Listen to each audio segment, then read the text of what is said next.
Section नहीं लिख रहे हैं, सेक्शन सी सेक्शन डी ये लिखना चाहिए, अब बिफोर और आफ्टर और भी लिखना चाहिए जो क्वेश्चन हो, ठीक है। सो इन ग्रीन कलर, तुम्हारा सिर्फ शर्मा एक बाकी है ना पेपर, वो तुमने दे दिया था क्या जो बिना नाम का था, कि वो मेरे ही पास है, तो वो मैं चेक करके दे दूंगा। इन ग्रीन कलर डस्टबिन, ठीक है, that is kitchen waste is to be kept, और जबकि इन ब्लू कलर में क्या होगा, dustbin that is recycled waste या अदर देन किचन वेस्ट, उससे फिर क्या होगा, जो रैक पिकर्स हैं उनको आसानी रहेगी, वो रिसाइकल्ड में से पॉलीथीन और ये सब है वो सब रख लेंगे। सो रिसाइकल्ड वेस्ट या फिर other than kitchen waste is to be kept. ऐसा कौन सा वेस्ट हो सकता है, जैसे मेटल कैन्स, और क्या हो सकता है, पॉलीथीन, ये सब हो सकते हैं। इसके अलावा मेडिकल वेस्ट के लिए कौन सा डस्टबिन का कलर है, बोलो। ब्लू नहीं होगा, मेडिकल वेस्ट को टच नहीं करना चाहिए, वो बहुत हार्मफुल हो सकता है। रेड ऐसा होगा, मैं चेक कर लेता हूँ। Which color of dustbin is used for medical waste? तो मेडिकल वेस्ट के लिए किस कलर का होगा, तीन तरीके का है कलर कोड सिस्टम, देखो। रेड किसके लिए है, bio hazardous waste, contaminated plastics, इन सब के लिए। येलो किसके लिए है, चार तरीके का कोडिंग सिस्टम है, देख लो। तो वो कौन कौन सा है, कि रेड होता है जिसमें बायो हजार्ड हो, ऐसी कोई चीज जो हार्मफुल प्लास्टिक या हार्मफुल मटेरियल हो लोगों के लिए। अब मेडिकल वेस्ट के लिए कैसा है, येलो।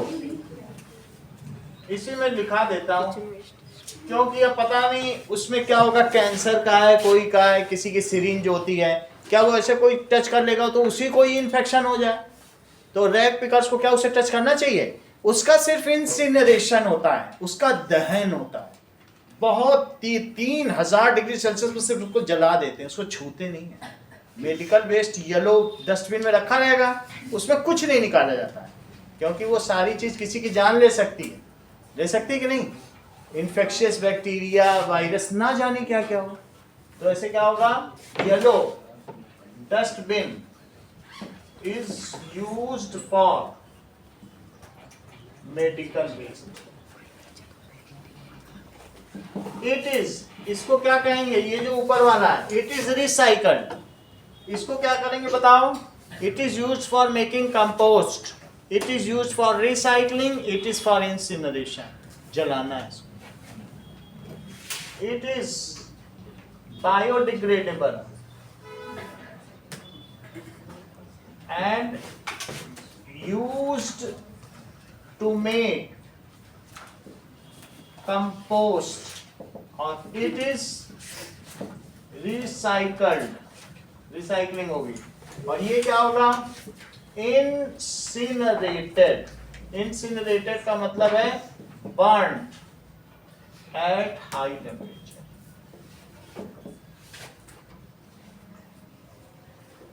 हॉस्पिटल में इसी कलर का होगा, देख लेना।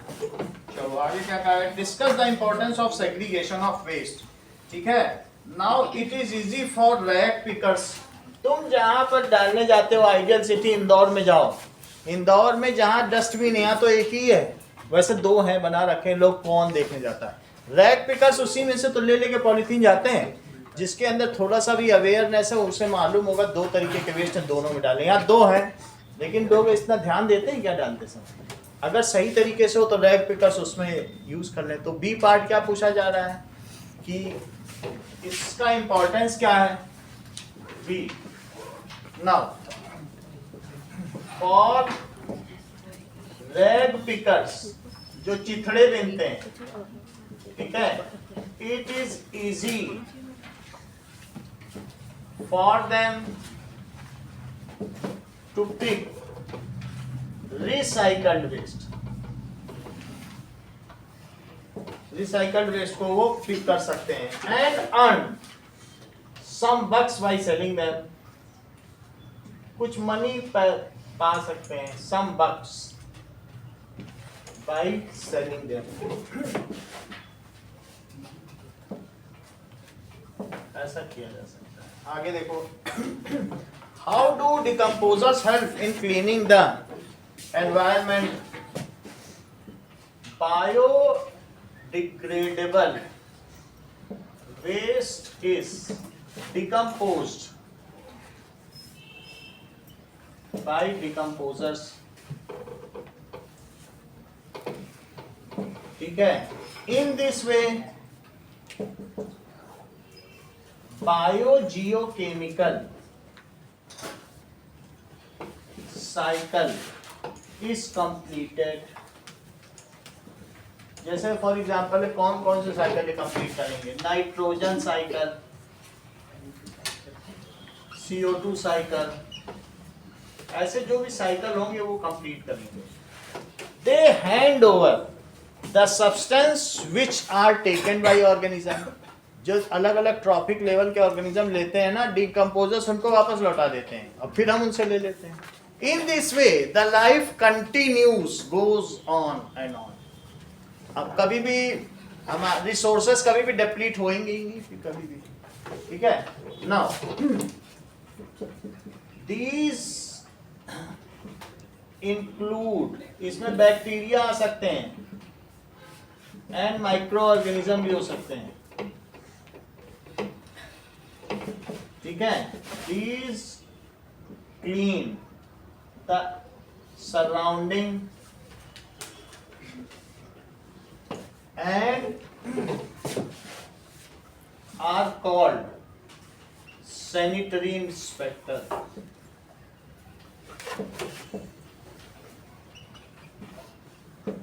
ठीक है। सो ये करते हैं,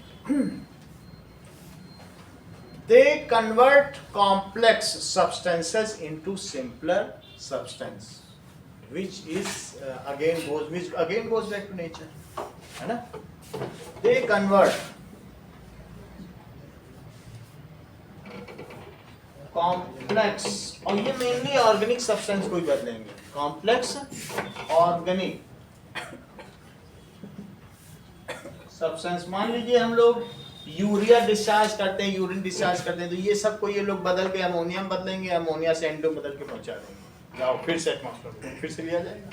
फिर वहां से जो नोड्यूल्स में, पल्सेस और लेंटिसल्स के नोड्यूल्स में जो है ना वो राइजोबियम, वो सब फिर से उसे ट्रैप करेंगे, फिर से उससे एमिनो एसिड्स बनाएंगे, उससे प्रोटीन बनेगा, हम लोग लेंगे, फिर से जब हम मरेंगे तो बैक्टीरिया या प्लांट मरेगा, तो फिर से वही यूरिया, यूरिक एसिड, यही सब बदल दिए जाएंगे, फिर से करते। तो इस तरीके से they convert complex organic substance into simpler inorganic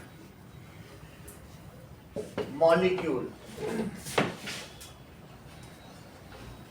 ठीक है, which goes back to nature again.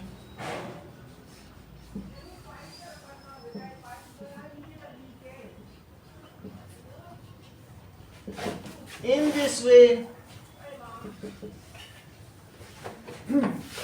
resources are never depleted.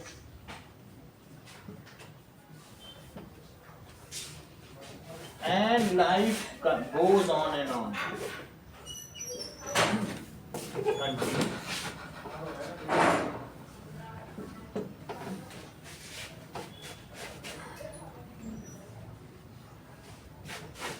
Question number 31. Platinum, gold and silver are used to make jewelry.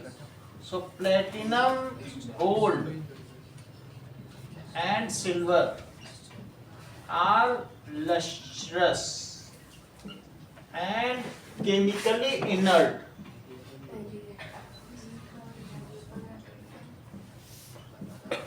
Chemically inert होता है. These are malleable and ductile.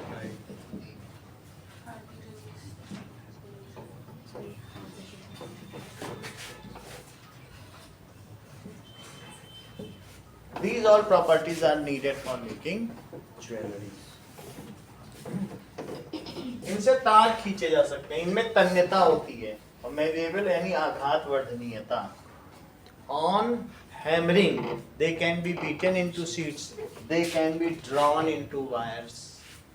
दोनों ही चीज चाहिए होती हैं. Sodium, potassium and lithium are kept under oil.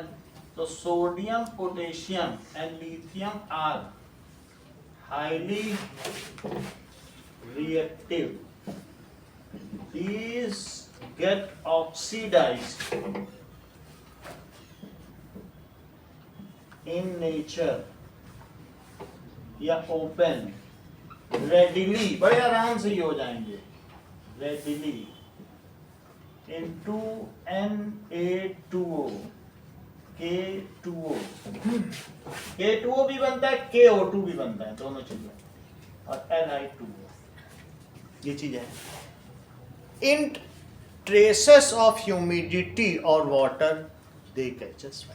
इतना ही नहीं, अपना लश्कर तो खो ही देंगे, तो प्योरिटी तो खत्म हो गई ना उनकी.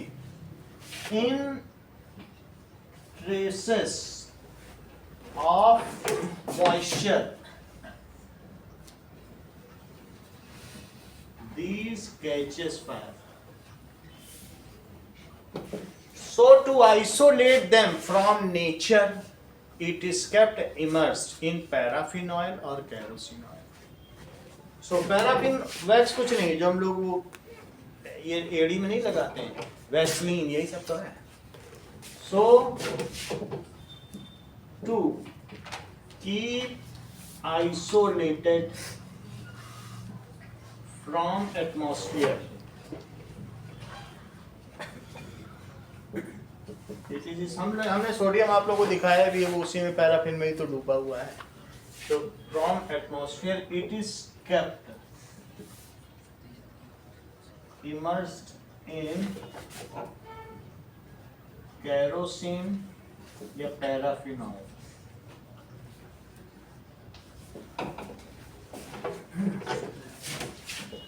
Aluminium is highly reactive.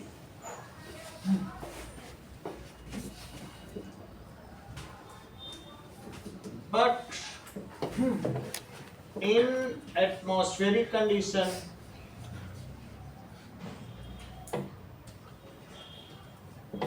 it get oxidized into alumina, that is Al2O3, aluminium oxide, which is inert in nature. ये inert in nature and acts as protective layer.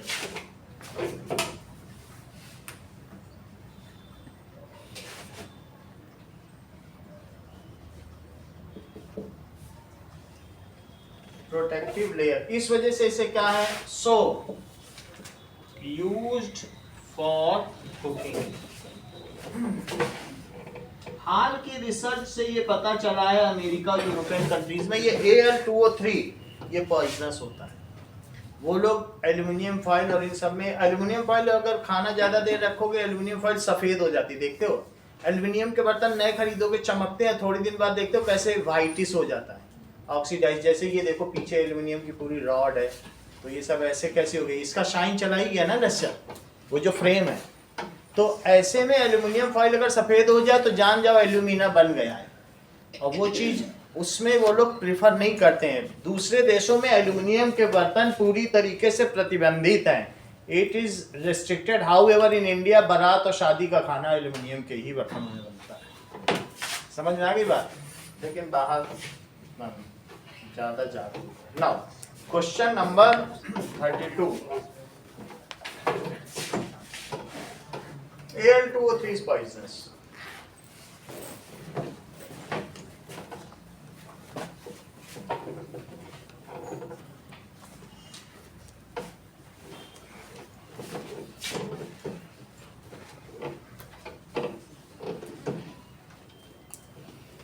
Next देखिए,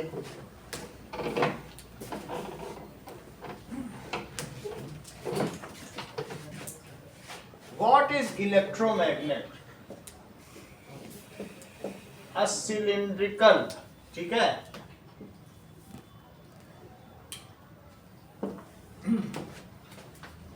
core around which, if insulated, copper wire is closely wrapped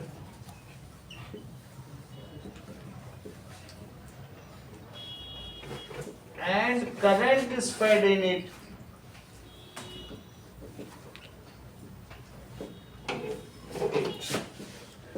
then it behaves as magnet called electro. अगर मान लीजिए इस तरीके से cylindrical core में इसको कर दिया जाए या इस तरीके से, दोनों ही हैं, तो इसको कहेंगे सोलिनॉइड और इसको कहेंगे टोरॉइड। टोरॉइड रिंग मैग्नेट की तरह काम करता है और सोलिनॉइड किसकी तरह काम करेगा, ठीक है। तो इसके एग्जांपल्स क्या हुए बताइए। एग्जांपल्स आर सोलिनॉइड्स और टोरॉइड।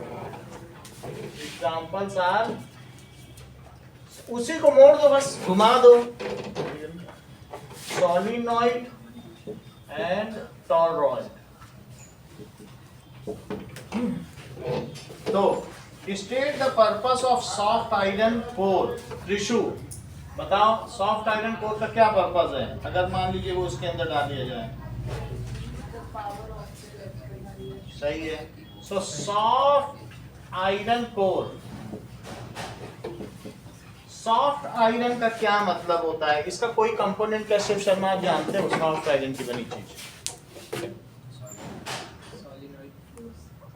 आप तो अलग ही बात है, बोलो। सोल्डर, सोल्डर तो टिन लेड होला है, टिन और लेड है। वो सोल्डरिंग आयरन जो होता है ना, वो तो पीबी और एसएन है, पीबी एसएन है। हाँ बोलो बोलो। अरे इन्होंने बता दिया कि कील, क्योंकि जो नेल होती जब मारो तो मुड़ जाती है। जो आयरन मुड़ जाए, आयरन की चीज होती है जिसे मारा और टूट जाए। आयरन में अगर 0.5% तुमने क्या डाल दिया बताओ, 0.5% अगर तुमने आयरन में कार्बन डाल दिया तो स्टील हो जाएगा, उसको कहेंगे कास्ट आयरन। आयरन दो तरीके का है, एक है नर्म लोहा और एक क्या है बोलो, ढलवा लोहा। ये सही बता रहे हैं। दैट इज सॉफ्ट आयरन और कास्ट आयरन, जिसको कास्टिंग के लिए इस्तेमाल किया जाए। मशीन में अगर गर्म हो जाए, वो मुड़ जाए, तो क्या वो मशीन सही है? मुड़ मुड़ के मुड़ ही जाए तो कंपोनेंट ही टेढ़े मेढ़े निकालेंगे। वो टूट जानी चाहिए लेकिन मुड़नी नहीं चाहिए ना। मशीन का ऐसा आयरन होना चाहिए, क्या हो, टूट जाए लेकिन अपना शेप ना बदले, नहीं तो उसके कंपोनेंट्स ही खराब निकलेंगे जो स्क्रू निकाल रही है। तो उसमें क्या करेंगे बताइए, Fe प्लस 0.5% कार्बन। और अगर ये प्योर Fe है तो वो उसे क्या कहेंगे बोलो, प्योर Fe, तो उसको कहेंगे सॉफ्ट आयरन। जिसे कील अभी कुमकुम ने बताया कि नहीं हम लोग को कि सर नेल, तो नेल होता है सॉफ्ट आयरन और ढलवा हो गया कास्ट आयरन। अगर इसमें तुमने इसी को स्टील कहते हैं या कास्ट आयरन है, इसी में क्रोमियम और निकिल थोड़ा सा डाल दिया तो कहते हैं स्टेनलेस स्टील, जंग रहित लोहा। यानी FeO प्लस 0.5% कार्बन हो प्लस 1% निकिल एंड क्रोमियम का मिक्सचर, तो उसे क्या कहेंगे, स्टेनलेस, जिसमें हम पानी पीते हैं, स्टेनलेस स्टील। तो यहाँ जो बात की जा रही वो किसकी, सॉफ्ट आयरन को इसमें डाल दो, एक कील डाल दो, तो बोलो उस कील को डालने से क्या होगा। Now soft iron core is inserted in solenoid core, इसके अंदर जो कोर है, to increase magnetic field strength.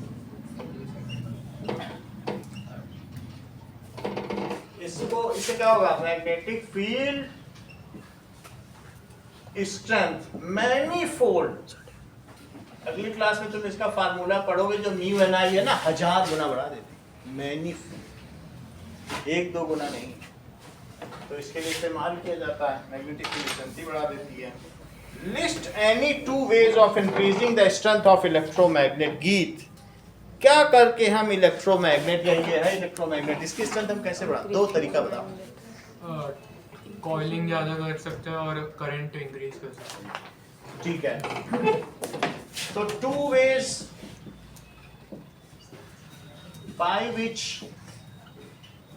magnetic field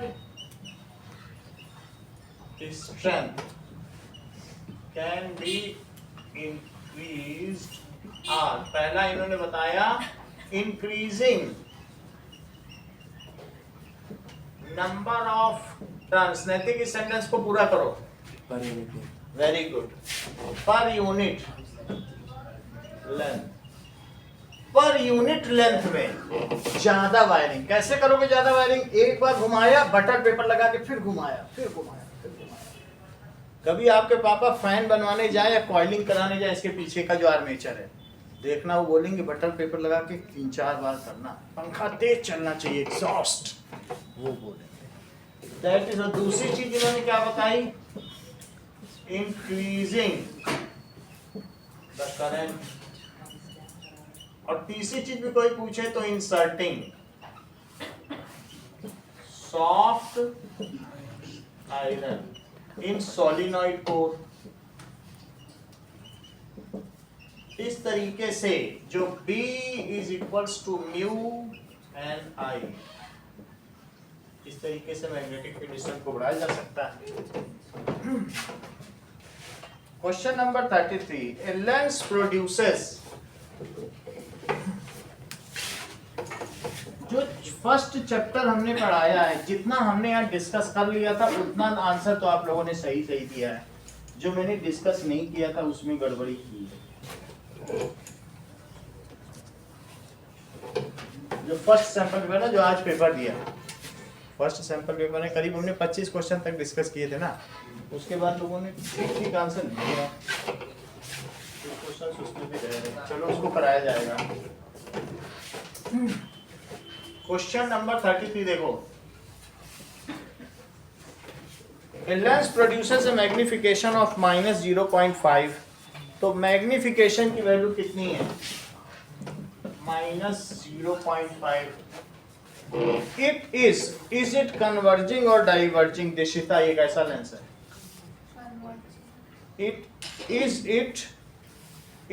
Is this a converging lens or diverging lens? ये सही बात है, क्योंकि अगर ये वाला लेंस होता तो इसकी तो इमेज, हमेशा तुम कुछ भी बनाते तो किधर बनती बोलो?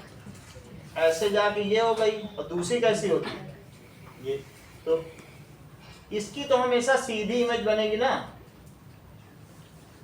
ये सही है। रे जहां डॉटेड मिल जाए वहां डॉटेड ही बनाया करो, जहां एक्चुअल मिलेंगी वहीं पर बोल्ड इमेज बनती है। तो ये इसमें क्या है? ये डाइवर्जिंग लेंस है, इससे कभी उल्टी बनेगी? माइनस का क्या मतलब है बताओ? That is real and inverted. ऐसी इमेज किससे पा पाओगे? और इसका क्या मतलब है? डिमिनिश्ड। तो इससे तो नहीं पा पाओगे, इससे तुम कहीं भी रख लो, इससे तो इरेक्ट ही मिलेगी और छोटी मिलेगी। फिर उल्टी इमेज किससे मिल सकती है? ये देखो, अब ये देखिए, अगर इसमें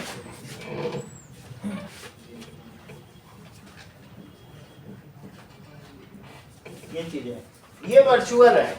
सुजैन, अगर इसमें तुम्हें वर्चुअल इमेज पानी है तो क्या कोई तरीका है?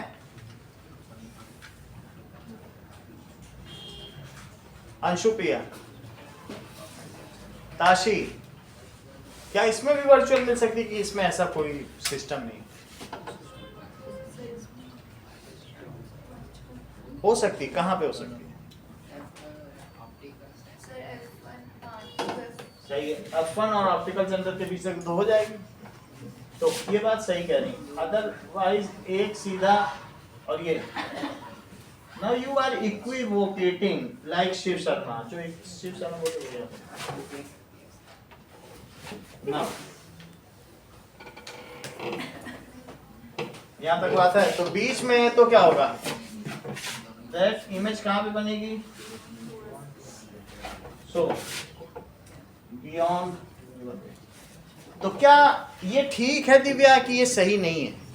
कहाँ पे होना चाहिए था कि 0.5 और दूर होना चाहिए था, तो फिर हमें कहाँ पे रखना चाहिए? हमको तो डिमिनिश्ड चाहिए ना, तो हमको कहाँ रख देना चाहिए? That is 2f1, f1, f2, 2f2। बिल्कुल अगर बियॉन्ड का है तो बियॉन्ड का मतलब यही ना रख देना, नहीं तो तुम्हारा डायग्राम गड़बड़ हो जाएगा, थोड़ा दूर ही रखना। एक सीधी लेकर ना ये फोकस से निकल गई, और दूसरी तो ये कहाँ पे मिलेगी? बीच में। चूंकि यहाँ रेस एक्चुअली मिल रही हैं, इसलिए इसे मैंने बोल्ड बनाया है। तो ये कौन सा लेंस है? That is converging lens. Question पढ़ो क्या कह रहा है। Now, so it is converging or diverging lens? Converging lens। आगे पढ़ें। If the focal length of lens is 6 centimeter, draw a ray diagram showing the image formation। तो focal length 6 centimetre है, ये 6 सेंटीमीटर ले लें, ओके। बाकी तो image formation हो गया। सेक्शन बी पर आइए, 34।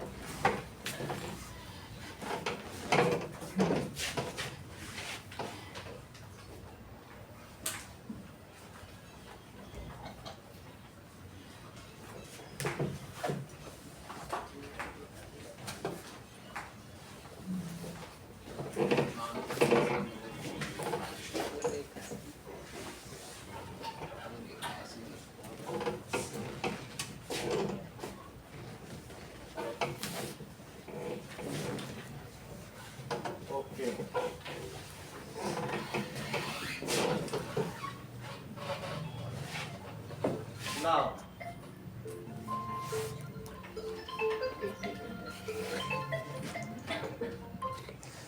so क्वेश्चन नंबर 34, नया सेक्शन हो तो उसको सेक्शन का नाम डाल दो, नहीं तो कई बार टीचर 3 नंबर वाला ही देता रहेगा, आपका एक आध क्वेश्चन स्किप हो जाएगा। वैसे तो मार्किंग स्कीम होती है, ऊपर टेबल बनी होती है, लेकिन फिर भी अपनी तरफ से ठीक कहा। जितनी सुविधा आप टीचर को दोगे उतना उसके लिए आराम रहेगा, वो उतना खुश होकर नंबर देगा। समझ आया? लाइन ड्रॉ कर लीजिए, सेक्शन लिख दो, और इरिटेट करोगे टीचर को तो नंबर आप ही के कटेंगे। Describe the role of prostate gland, seminal vesicle and testes in human male reproductive system. Now, prostate gland and seminal vesicle,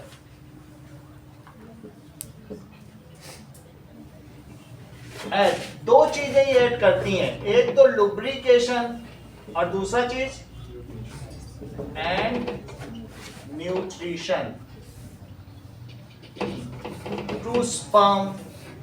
जब ये वास्ट डिफरेंस से आया, तो वास्ट डिफरेंस से आया तब ये स्पर्म था, लेकिन उसके बाद ठीक है, दीज आर टेस्टीज, तो टेस्टीज में ये एपिडाइडमिस है, यहां से जब आया तो ये क्या था? स्पर्म। इसके बाद इसके ऊपर एक लिपट गया, दैट इज यूरेटर से, ठीक है। अब ये देखो, ये यूरेटर बने हैं, ये है यूरेटर, उसमें येलो कलर के हैं। यहां से वापस आया, वापस आने के बाद ये पीछे पीछे आएगा, और यहां से भी ऐसा होगा, इस पे भी तो एपिडाइडमिस है, तो इससे भी आया। एपिडाइडमिस में कलेक्ट रहता है स्पर्म, फिर यहां से आया, यहां से आया, इसके पीछे पीछे यहां जब आएगा तो यहां पर क्या होगा? दैट इज ये दोनों और साथ में ये यूरेटर है, ये तीनों कंबाइन हो जाएंगे, तो यहां पर इनकी सिंगल ये भी और ये कंबाइन हो जाएंगे। इसके पीछे क्या है, सेमिनल वेसिकल, और फिर और आगे जाएगा तो क्या है बताइए, प्रोस्टेट ग्लैंड। तो इनका काम क्या है, यहां तक ये स्पर्म था जो इसके अंदर चल रहा था, लेकिन अब इसके बाद जब ये मिल जाएंगे तो क्या बन जाएगा, बोलो, सेमन बन जाएगा। तो दैट इज, यहां this is prostate gland and this is seminal vesicle. वैसे प्रोस्टेट ग्लैंड नीचे वाली होती है। अगर प्रोस्टेट ग्लैंड बढ़ जाती है तो कई बार यूरिनेटिंग में बहुत दिक्कत होती है। कई लोगों का प्रोस्टेट का ऑपरेशन होता है, आप लोगों ने कॉमन बोलचाल की भाषा में सुना होगा, जिसके फादर 50 साल से ऊपर हो, कईयों का कई बार हो जाता है। तो आप लोगों ने बातचीत में सुना होगा कि उनका प्रोस्टेट का ऑपरेशन हुआ है। अगर ये स्वेलिंग कर गई, ये बढ़ गई, तो फिर ये क्या होगा, ये जो डक्ट होगा क्या उसको छोटा नहीं कर देगी। तो इसलिए ये क्या क्या करते हैं, न्यूट्रिशन टू स्पर्म। लुब्रिकेशन क्या करेगा, lubrication makes sperm motile, motile in that is female reproductive tract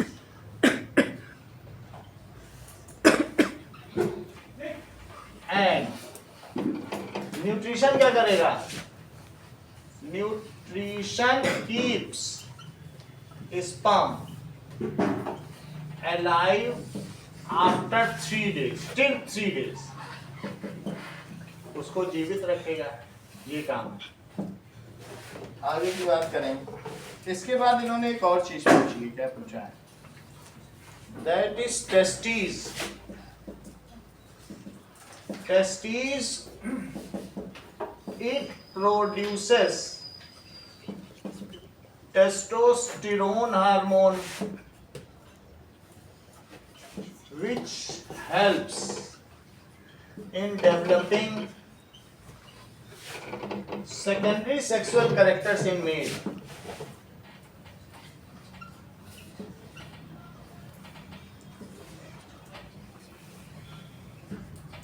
जबकि it also produce sperms, ठीक है, which is a gamete taking part in reproduction, which is gamete taking part in fertilization, कुछ भी लिख दीजिए। How is the surgical removal of unwanted pregnancy misused? अगर gender selective abortion होगा तो उसको कहेंगे फीमेल फीटिसाइड, कन्या भ्रूण हत्या, और ये एक गैर जमानती अपराध है। ऐसा करने वाले को जुर्माना भी देना पड़ेगा, 3 साल की सजा होती है, और डॉक्टर हो, जिस डॉक्टर ने मान लीजिए सोनोग्राफी कर दी है जेंडर बेस्ड की, तो ऐसा में करने पर उसका टर्मिनेशन हो जाएगा, फिर उसको लंबी जेल है। अगर वैस डिफरेंस कट कर दिया जाए तो उसे कहते हैं वैसेक्टोमी, और फिलोपियन ट्यूब अगर कट कर दी जाए तो ट्यूबेक्टोमी। एक्टोमी कट करना, टोमियो का मतलब कट है, और एटम अनकट। एटम का क्या मतलब है, अनकट, और टोमियो का मतलब कट, तो वैस एक्टोमी। अब जरा देखिए, removal, surgical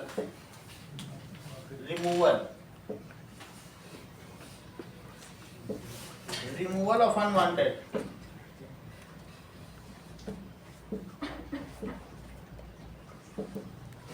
pregnancy.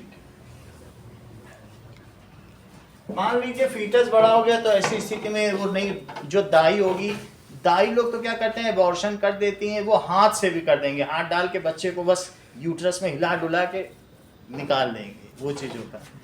It is very painful. However इससे क्या होगा, डैमेज हो जाएगा। जो यूट्रस है ना, जिसने फर्स्ट प्रेगनेंसी को, अब वो तो प्लेसेंटा में बच्चा है, ऐसे कह दो कि नोच के निकाल दो, कच्चा अमरूद है पेड़ से, तो वो पेड़ का वो ब्रांच का क्या होगा, फिर अल्टीमेटली ऐसे लेडीज फिर दोबारा मां नहीं बन पाती हैं, और फिर जो उनकी दाम्पत्य जीवन है वो बहुत वैसा हो सकता है। तो फर्स्ट प्रेगनेंसी को कभी अबॉर्ट नहीं करना चाहिए।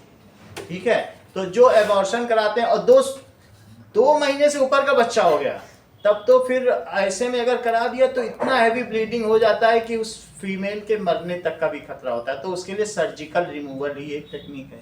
अगर तुम सिंपली जाओगे डॉक्टर के पास कि मुझे एबॉर्शन कराना है, 3 महीने का बच्चा है, तो फिर 3 महीने के बच्चे को तो वॉश आउट नहीं कराना है सकता, वॉश कर दोगे क्या बच्चे को?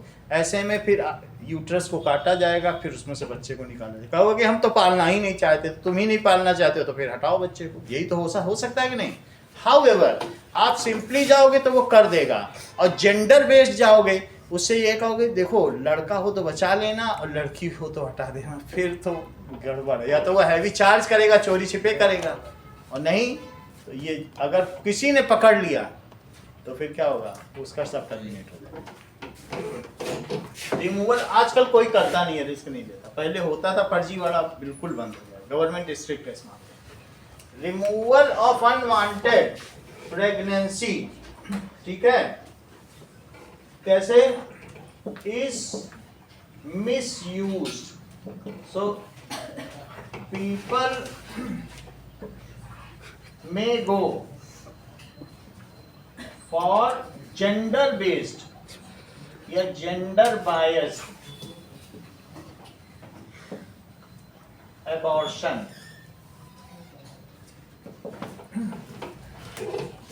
illegally by USG। USG का क्या मतलब है? Ultra sonography. They managed to detect the gender of developing baby, gender of fetus लिख लीजिए, fetus। तो fetus का gender पता कर लेते हैं, and if it is female child या female fetus, then asking it to abort। abort का मतलब होता है छोड़ देना, कि भाई हम इस बच्चे को नहीं पालना चाहते, abort कर दो। और उस प्रोसेस को क्या कहते हैं? जब मैंने abort कर दिया, उसको अपने दोस्त को छोड़ दिया, abort कर दिया, अब बातचीत ही नहीं करते हैं, तो abortion उसी वर्ड से आया, ठीक है। इससे क्या होगा? It disbalances the male-female ratio in society and promote crime। जो लड़के मतलब ऐसे छड़े टाइप होंगे जिनकी शादी ही नहीं हुई है, तो फिर क्या होगा? वो ऐसे इधर उधर का काम करेंगे, दारू पियेंगे, सड़क पे हो उल्ला करेंगे। जिनके बीवी बच्चे हैं उनको शाम को तो घर जाना है, बच्चों के लिए मिठाई भी लेके जाना है बात कि नहीं? तो जितना ज़्यादा ये रेशो में डिसबैलेंस होगा, परिवार वाले थोड़ी ना अपराध करते हैं, तो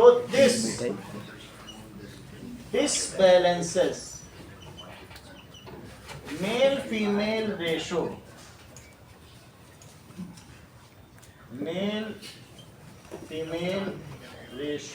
in society and promote crime। इससे क्राइम बढ़ता है। It is non bailable crime, गैर जमानती, ठीक है, अंडर इंडियन पीनल कोड, भारतीय दंड संहिता के अंतर्गत ये गैर जमानती अपराध है। It is gender based abortion is non bailable crime, ऐसा लिखा है।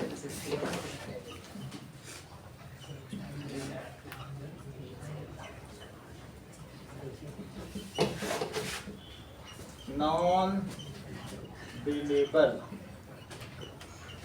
आगे बढ़ो। Explain the role of oral contraceptive pills in preventing contraception. So that is oral contraceptive pills. ये क्या करेंगी? They contain progesterone. एस्ट्रोजन और प्रोजेस्टेरोन है ना, ये किल कर देती हैं। इवन ओरल कंट्रासेप्टिव पिल्स ऐसी होती हैं जो क्या करेंगी? मेंस्ट्रुअल साइकिल ही नहीं होने देती हैं, एक ओव्यूलेशन ही नहीं होने देती हैं। बात समझ आई? जैसे हर दिन तुम पिल लेते रहो तो क्या होगा? ओव्यूलेशन ही नहीं होगा। जो फॉलिक्स है ना एग डेवलप ही नहीं होंगे। देखो जरा इस तरीके से, ये अगर ओरल कंट्रासेप्टिव पिल ले ली और ये ओवरी है,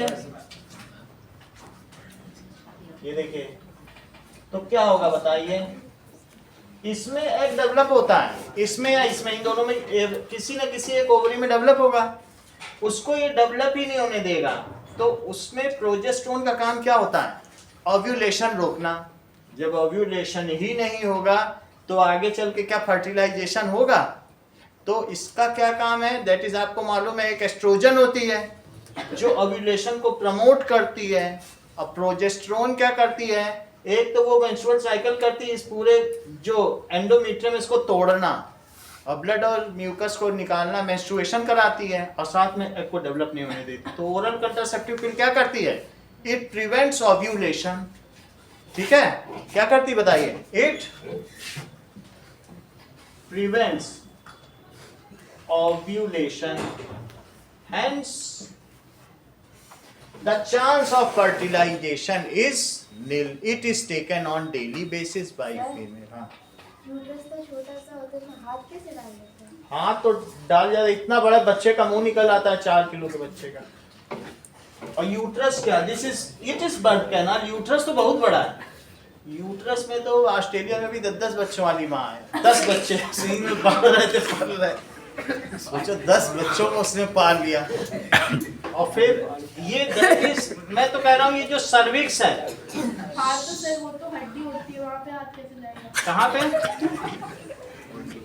नहीं जो दाई होती है ना, हड्डी कहाँ पे होती है, ये चीज है ना, that is it is abdomen only. Uterus यहाँ पर है, बिलो नेवल, ठीक है कि नहीं। बच्चा तो 4 किलो का इसी में पड़ता है। और तुम लोगों को मालूम नहीं है, जो डॉक्टर है जांच करते हैं, वो हाथ डाल के ही तो जांच करते हैं कई बार कई तरीके से। तो वो लोग हाथ में रबर ग्लव पहनेंगे, सब कुछ करेंगे। तो वॉश आउट का यही प्रोसेस है। पहले सर्जिकल का होता था, लेकिन ये जो चीज है, इससे कितने बड़े बेबी का मुंह देखा है, दैट इज कितना बड़ा होता है। एक नए जन्म बच्चे का तुम्हारे हाथ से छोटा हुआ क्या बच्चे का मुंह? जब इतना बड़ा बच्चे का सर उससे निकल आ सकता है, तो हाथ जाने का क्या कमाल। ठीक है कि नहीं। सो इसका इट इज इलास्टिक, ठीक है, इट इज क्वाइट इलास्टिक। और ये वॉश आउट का बहुत पुराना प्रोसीजर है।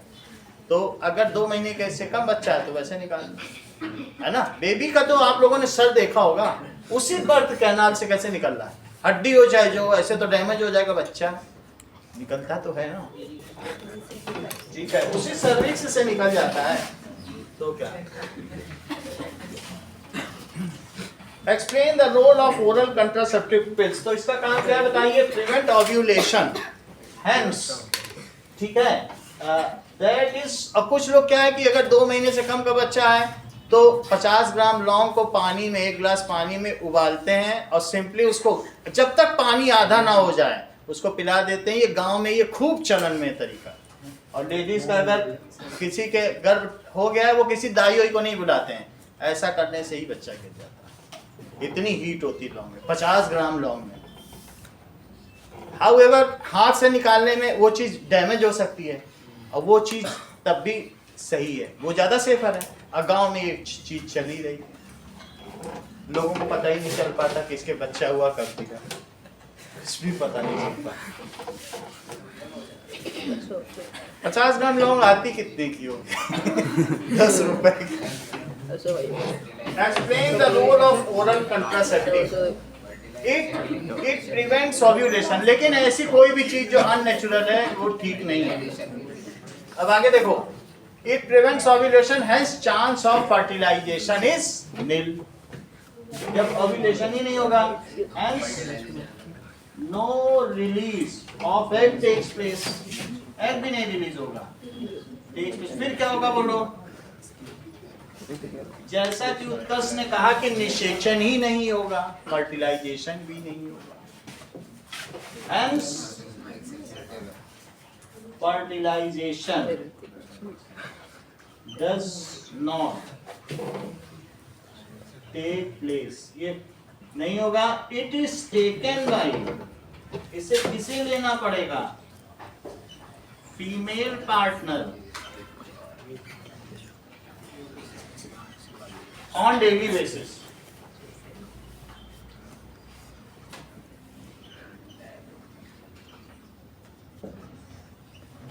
डेली बेसिस पे लेना पड़ेगा। एग्जांपल है माला डी, ठीक है, माला डी की गोलियां ओरल कंट्रासेप्टिव पिल्स आती हैं, बहुत सस्ती होती हैं और जो हॉस्पिटल्स होते हैं गवर्नमेंट हॉस्पिटल में फ्री मिलती हैं, लेकिन ये इतना ज्यादा डैमेज करती हैं रिप्रोडक्टिव सिस्टम को।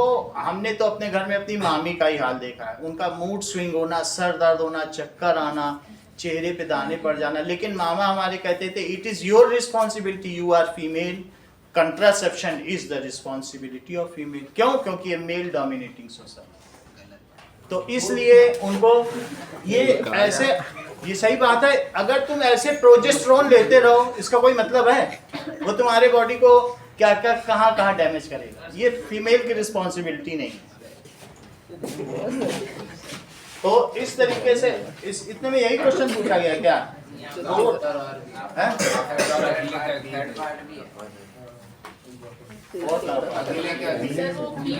प्रिंट पीछे हो गया था सर, पीछे प्रिंट पीछे हो गया था लास्ट पेज में। हाँ सर, वो एक पेज छोड़ के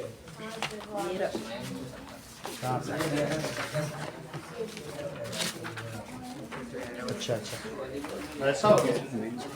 चलिए ओके, तो इसमें आपको क्या पता करना है? Where block is created surgically to prevent fertilisation. हम इसमें ब्लॉक कहाँ क्रिएट करेंगे? बोलो ट्यूबेक्टोमी कहाँ होगी? ये सही कह रहे हैं। तुम्हारे डॉक्टर है कोई, इतना कैसे जाने?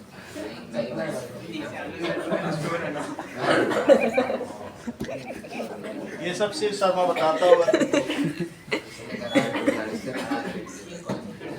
चलो कितनी बात समझ आ गई?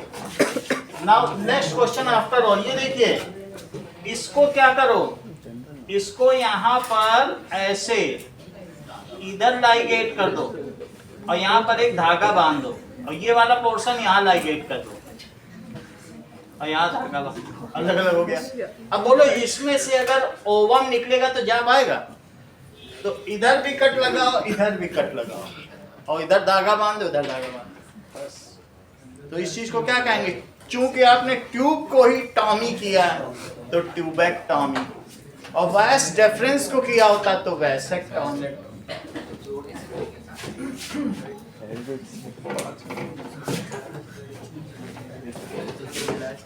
If either of the partner is doing, इसको क्या कहते हैं? इस चीज को कहते हैं that is known as sterilisation, नसबंदी।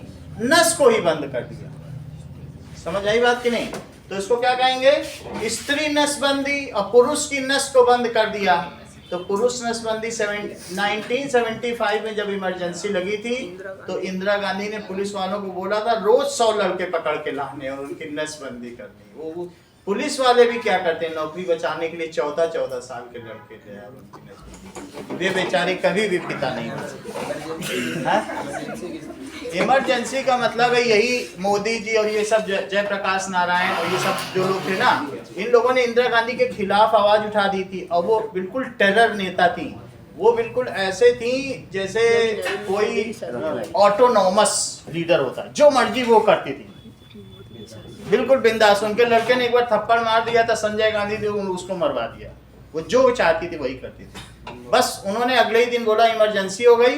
राष्ट्रपति जो जगमोहन रेड्डी थे उनसे साइन कराया, वो बाथरूम थे, बोले निकलो साइन करो इसमें। साइन कराया, इमरजेंसी। बोला तुम्हारे हाथ में सारी पावर है लेकिन तुम मेरे हाथ में हो, फिर जो मर्जी वो गंदा खेल खेला। उसका मतलब है कि उनकी सत्ता जाने वाली थी। अब राष्ट्रपति शासन लग गया तो जब तक राष्ट्रपति चाहेगा तो शासन करेगा, तो राष्ट्रपति उनका स्टैंप था। उनका ये था कि हमें जनसंख्या नियंत्रण करना है और ये करना है, बड़े प्लान थे उनके सब। लेकिन जो भी करना है, क्या डेमोक्रेसी में जबरदस्ती चलेगी किसी चीज की? तो वो जो चाहती थी वो कर सकती थी। उन्होंने ये नहीं देखा कि लोगों को क्या पसंद है क्या नहीं पसंद है, जो मर्जी हुआ किया।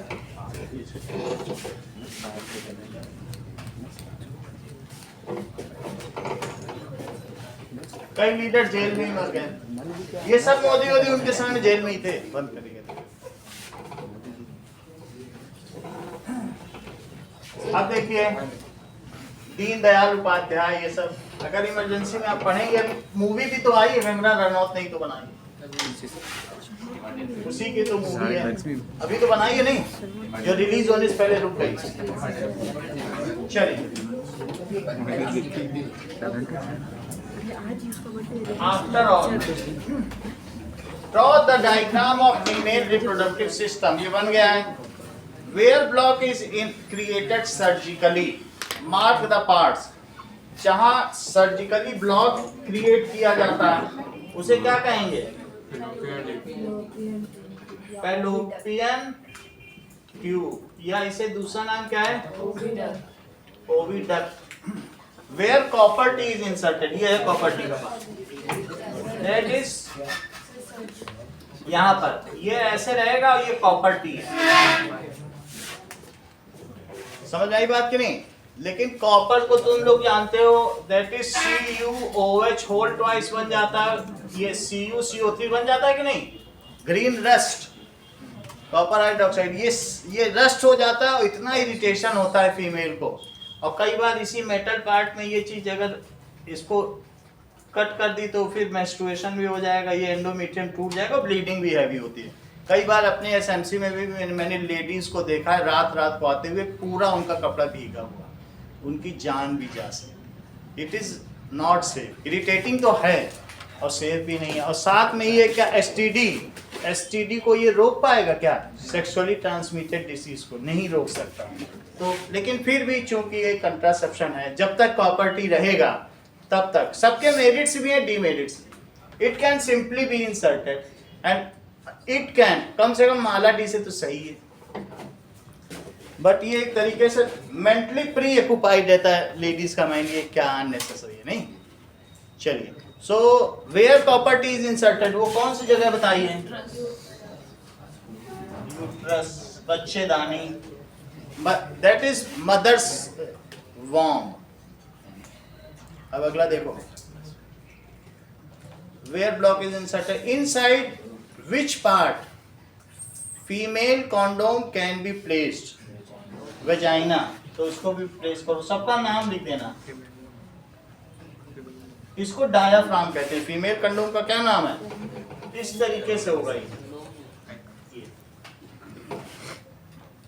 Why do more and more people prefer to use condoms? What is the principle behind using of condoms? तो that is, condom is physical barrier। देखिए, आप लोगों को बहुत सारे कंट्रासेप्टिव्स का पता है, केमिकल कंट्रासेप्टिव पहला है, ठीक है, और बताइए, that is intrauterine contraceptive device, IUCD, ये भी तो आप लोगों को पढ़ा है ना? Chemical method, oral method, surgical method और फिजिकल। चार बताएं, कौन कौन से बताइए? केमिकल में कौन सा है बताइए? Oral, chemical method of contraception, oral pills और वेजाइनल पिल्स। दो तरीके के वेजाइनल पिल को अगर आप इसमें मेटिंग से पहले डाल लेंगे तो इतना झाग होगा कि सारे स्पर्म्स मर जाएंगे, लेकिन पुरुषों को वो पसंद नहीं आता, कहते हैं झाग कैसे निकल रहा, तो इसलिए ये भी नहीं है। दैट इज दूसरा मेथड क्या बताया, बताइए? इंट्रायूट्रिन, ये फीमेल मेल डोमिनेटिंग सोसाइटी है, यहाँ पर चलती नहीं है। शक्ति, और पूजा हम लोग करते हैं शक्ति दुर्गा की, लेकिन क्या वैसा हम लोग के कैरेक्टर में है? तो दिखाई तो पड़ता नहीं।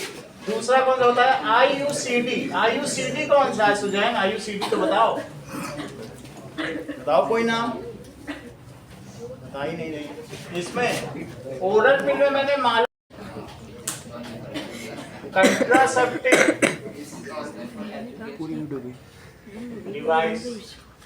अगला बताओ, केमिकल मेथड हो गया, और फिजिकल बैरियर, सर्जिकल, सर्जिकल है तो सर्जिकल मेथड कौन सा होगा? Vasectomy, tubectomy. That is vasectomy और ट्यूबेक्टोमी।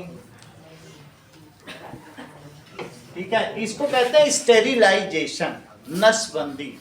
तुमको मालूम है जब ये कैंची वैंची होती है ना, उनको स्टेरिलाइज किया जाता है। उबलते पानी में डॉक्टर लोग डालते हैं, कहते हैं पहले सारे इक्विपमेंट्स स्टेरिलाइज कर दें तब ऑपरेशन करेंगे। स्टेरिलाइजेशन का मतलब किलिंग। कोई भी चीज़ जैसे बैक्टीरिया किल नहीं किए जाते हैं औजारों के, तो उसी तरीके से बस हम उससे आगे बढ़ने ही नहीं देते। इस चीज़ को क्या कहते हैं? स्टेरिलाइजेशन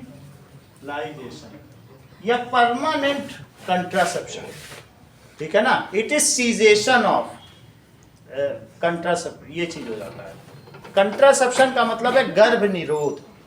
गर्भ होने से unwanted pregnancy, to stop unwanted pregnancy certain measures are used that are known as the method of contraception. इतनी बात समझ में आई? To stop unwanted pregnancy and keeping the gap between two childs, family planning, certain methods are used that are known as contraception। या उसे क्या कह सकते हैं? that is methods of contraception, गर्भ निरोध। आजकल तो ये ज्यादा चलन में, क्योंकि दोनों मेल फीमेल दोनों ही काम कर रहे हैं। बच्चा तो किसी को नहीं चाहिए, 5 साल तो फीमेल काम करेगी, उसका भी अपना कैरियर ज्यादा भी कर सकती है। तो ऐसी स्थिति में स्टेरिलाइजेशन में चौथा क्या हो गया? Barrier method, that is barrier method.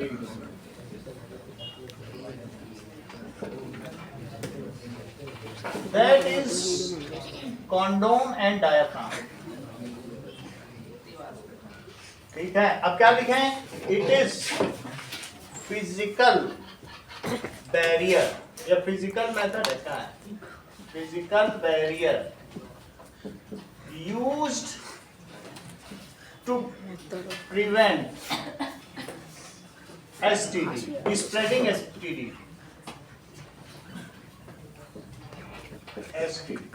that is sexually transmitted disease. कोई 3 डिसीज का नाम बताओ जरा शिव शर्मा, सेक्सुअली ट्रांसमिटेड।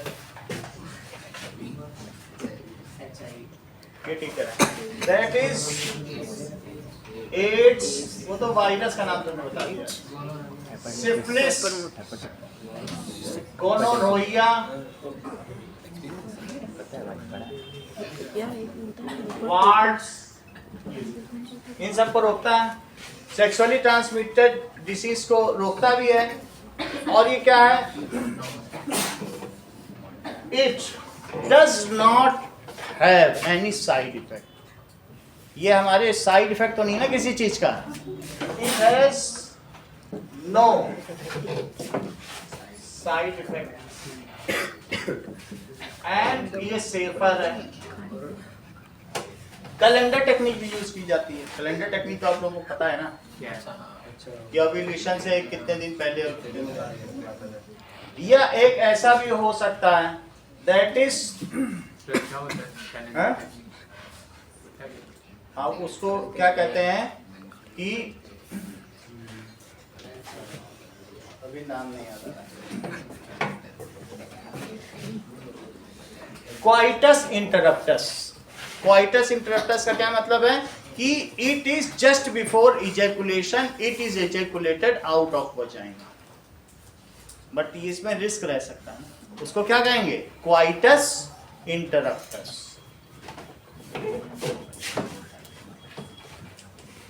चलिए, तो इसमें और कौन सा क्वेश्चन है? सारे हो गए कि बच रहा है कोई? वाई टू मोर पीपल, ये तो हो गया ना। बस 35th क्वेश्चन देखो।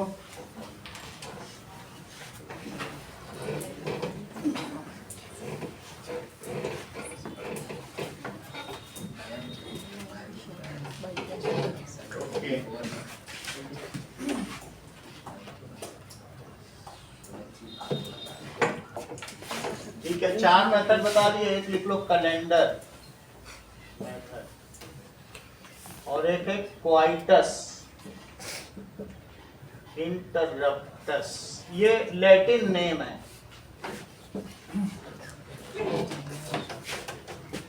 नाउ अब देखिए 35th क्वेश्चन देखो। In the given diagram there are 4 lamps connected with a battery of 60 volt. तो ये पैरेलल के कनेक्शंस हैं।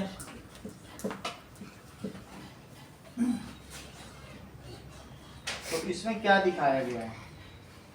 ABCD, इसको पहले बनाएं फिर देखें।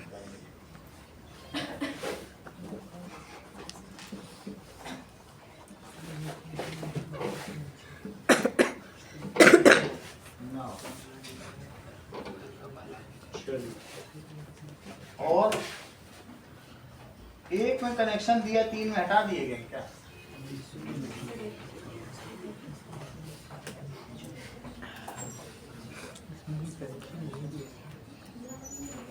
ऐसा दिया है ABCD। चलिए, और ये 60 वोल्ट है। चलो 4 एम्पियर, सब में करंट भी दी है, 3 एम्पियर, 4 एम्पियर, 5 एम्पियर और 3 ampere. Analyze the circuit to answer the following. What kind of combination are the lamps arranged in series or parallel? तो ये parallel combination भी देखिए। Explain what are the advantages of combination of this combination. बोलो Tashi.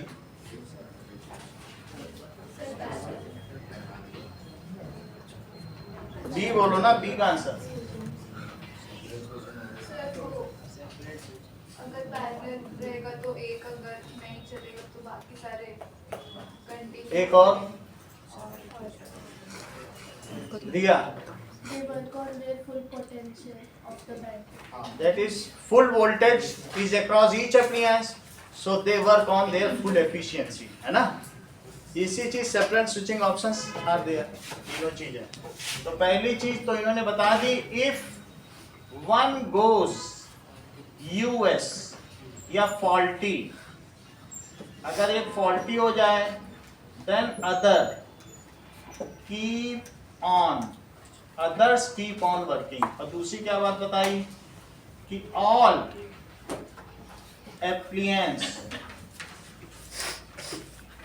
work at their full efficiency। और तीसरा, that is separate switching option is available। Draw a circuit diagram for Ohm's law। Ohm's law के लिए circuit diagram कैसे draw करेंगे? Sir C और D. वो और explain with proper calculation which lamp glows the brightest. तो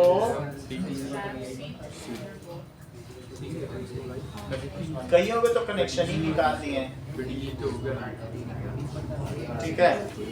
अब which is current है, तो इसको क्या करेंगे? Power is equal to VI होगा, VI कर दो, बस उसी से है। अगर कनेक्शन कर दिया जाए तो चारों का अगर कनेक्शन कर दें तो C है, ये सही बता नहीं, क्योंकि उसी में तो करंट हाईएस्ट है। तो C देखो, R तो दिया ही नहीं ना किसी का। रेजिस्टेंस कम होगा तो ज्यादा होगा तो ग्लो करेगा ना। फिर से बोलो, ज्यादा होगा तो ग्लो करेगा ना। रेजिस्टेंस, एनर्जी ज्यादा। देखो 5 एम्पियर किस में करंट जाएगी, जरा सोचो। एक बात बताओ, इसमें 5 एम्पियर करंट क्यों जा रही है, तुम बताओगे अभिषेक? इसमें रेजिस्टेंस बहुत ज्यादा है इसलिए 5 एम्पियर करंट जा रही है कि बहुत कम है? कम होगा तभी जाएगी। इसमें सबसे कम इस कमरे में इस एसी का रेजिस्टेंस है, बहुत चौड़ी प्लेट होगी। Then only if it is easiest pass, then only it can flow। समझ में आई? सबसे 0 वाट के बल्ब का सबसे ज्यादा रेजिस्टेंस होता है, उसमें सबसे कम करंट जाती है। समझ में आ गई बात? हम इसमें क्या करें, सब में 60 वोल्ट का सब पे पोटेंशियल ड्रॉप है, अब पावर क्या होगा, वी आई, पावर क्या होता है, तो वी आई से करो, रेजिस्टेंस तो वैसे भी नहीं दिया है ना, तो इसलिए power is equal to V I, और सबके ऊपर कितना है बोलो, 3 एम्पियर 60 वोल्ट। यहाँ देखो 60 वोल्ट, अब इससे निकाल लो वी आई से, किसकी पावर सबसे ज्यादा, चारों की निकाल लो, 60 वोल्ट, 60 वोल्ट इसी के तो है, that is 300 watt, that is power of C resistor या C bulb is highest, it is 300 watt. और देखो एक और क्या बता रहा है, find out the total resistance of circuit, 4 ohm, इसको पता लगाओ, टोटल करंट बताओ पहले, 15 आ रही, तो टोटल करंट डी पे पहले टोटल करंट क्या होगी, I is equals to I1 plus I2 plus I3 plus I4, इसे रूल कौन सा कहेंगे, that is junction rule, yes, law of current, सही है। तो चारों की करंट देखो, 3 प्लस 4 प्लस 5 प्लस 3 कितना हो जाएगा, 7 5 12 12 15, ये 15 एम्पियर हो गया। अब ओम्स लॉ लगाइए, V is equals to I R, तो 60 इज इक्वल्स टू 15 इंटू आर, तो R कितना हो गया, 4 ओम, R इक्विवेलेंट हो गया, बोलो बोलो, यही है ना जो सर वो सी में जब हमें पता ही नहीं है वो कनेक्ट करना है करके, फिर क्यों, ये तो कनेक्ट, ये सारे हैं, बस किसी में कनेक्ट दिखा दिया किसी में नहीं दिखा दिया, तो अभी कुछ ऐसे ही सर्किट है फॉल्ट, इन्हें सब पे कनेक्ट दिखाना चाहिए था ना, फिर भी हम लोग टेक इट फॉर ग्रांटेड, उसकी गलती को खुद ही एलिमिनेट कर देंगे, और क्या कर सकते हैं, जो उसके पूछने का मतलब है, नहीं तो सवाल कोई बन ही नहीं पाएगा, फिर तो एक भी सवाल का आंसर नहीं दे पाएंगे, नहीं। चलो, कनेक्ट किसी को कर दिया किसी को नहीं किया, इसका कोई मतलब तो है नहीं, हाँ, तो अब उससे कोई मतलब नहीं है ना, ये हम कह देंगे नहीं किसी में कुछ नहीं जाएगा, कुछ नहीं है, चलो हटाओ। सर ऐसा भी तो हो सकता है कि एक ही में कनेक्ट है तो सर जो 3 है उसको, इसका आंसर देखना, हमने तो सबको स्विच है तो किसी की स्विच लगा दी, स्विच है ना सब पे, 3 के ऑफ कर रखे हैं, क्या ऑन कर रखे हैं, समझो स्विच है। अगला देखो, state Ohm's law, Ohm's law बताओ उत्कर्ष, total current across the current in the circuit is directly proportional to the potential difference across the resistor if the given temperature is something like that. देखो, that is after or, that is current flowing through resistor, एक conductor दिया, book में conductor है क्या, conductor is directly proportional to,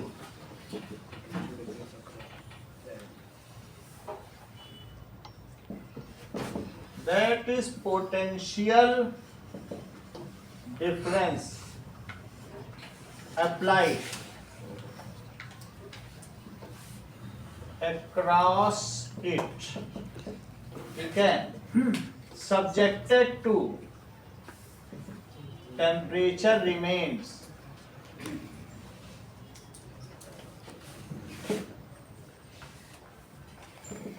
constant, it is the law, Ohm's law, given by George Simon Ohm, it is Ohm's law।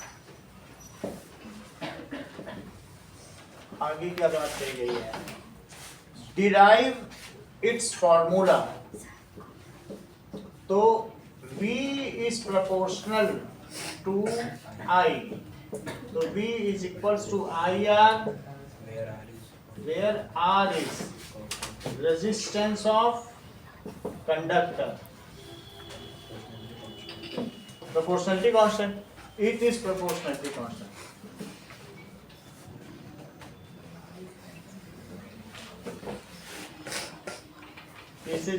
देखिए it is resistance of circuit, ठीक है। Now draw a circuit diagram for Ohm's law. इसके लिए क्या करो, 1 cell 2 cell 3 cell 4 cell, ये हो गया।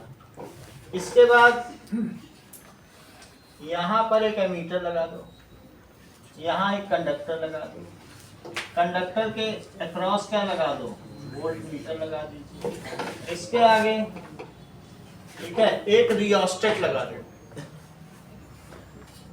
और फिर यहां से एक जॉकी ले लो। जॉकी जहां जहां पे भी जोड़ सकते हो, यहां पर भी जोड़ सकते हो। एक पॉइंट ए पे जोड़ने का कोई मतलब नहीं, ए पे करोगे तो जीरो, तो जीरो करंट होगी बी सी डी। ये tapping device, tapping wire, hook, उसको क्या कहते हैं, हुक। तो जहां जहां पर भी होगा इन दोनों की रीडिंग नोट की जाए। ये प्लस है तो प्लस माइनस, प्लस माइनस। तो छोटी सी चीज समझो, देखो मैं अब हाइड्रोजन कैटायन है तो उसे कैथोड पर जाना चाहिए, कितनी छोटी छोटी गलती करते हो। तो कैटायन कैथोड पर जाएगा ना, तो तुम उसको दिखा रहे हो कि H प्लस आयन को तुम पॉजिटिव टर्मिनल पे दिखा रहे हो बैटरी के, तो क्या ये अच्छी बात है? इलेक्ट्रोलिसिस में तुमने दिखाया ये प्लस है और ये माइनस है, और ये पूरा सेल है। बोलो H प्लस कहाँ जाएगा और OH कहाँ जाएगा? क्या H प्लस प्लस पे जाएगा? कैटायन जहाँ जाए उसे कैथोड कहेंगे और कैथोड निगेटिव होगा। ऐसा करते हैं। नाउ ये तो सर्किट हो गया, इसमें ऐसे करंट कर दीजिए बस ये, और सब चीज़ों के नाम लिख दीजिए, यही है बस। अगर ऐसे नहीं बनाना चाहते हैं तो ऐसे बना दें। एक बार ऐसे दिखाओ और फिर क्या दिखाओ, ठीक है।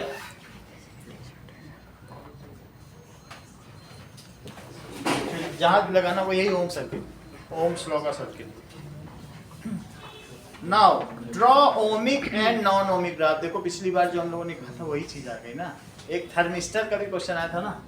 तो ohmic and non ohmic graph देखिए, दिस इज, ये क्या बताइए, ये जैसे जैसे V किधर दिखा जाता है, ऊपर में, और ये I, तो इससे क्या पता चलता है, इट इज ओमिक रजिस्टर।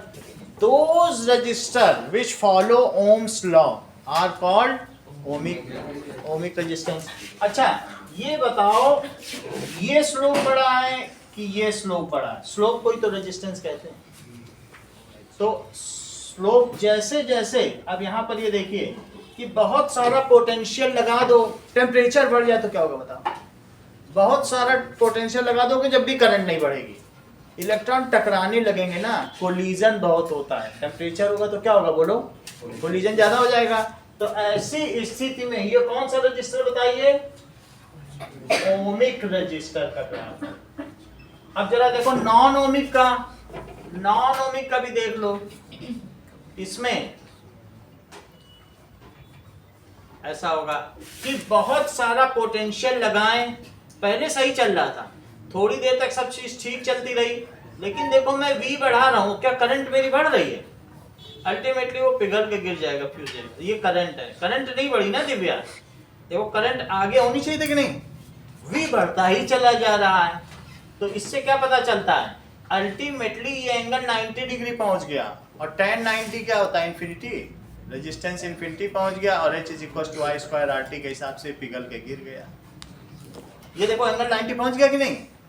पहले 30-60 था, फिर धीरे धीरे तुमने वोल्टेज और लगाया 220 440, तो अब क्या होगा, ऐसे में उसके कोलिजन्स बढ़ने लगे। कोलिजन्स बढ़ेंगे तो क्या टेम्परेचर बढ़ेगा? करंट नहीं जा पाएगी आगे, कोलिजन ही होते रहेंगे। ऐसी स्थिति में इस ग्राफ को क्या कहेंगे, non ohmic graph. Non ohmic,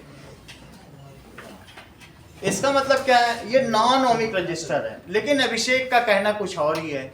उन्होंने कहा सर अगर नॉन ओमिक ग्राफ आपको दिखाना था तो आप एक थर्मिस्टर का भी दिखा देते, कि जैसे जैसे वो फिर क्या होगा कि वोल्टेज बढ़ाया जाएगा तो उसका रेजिस्टेंस क्या होगा, कम होता चला जाएगा। समझ में आई बात कि नहीं?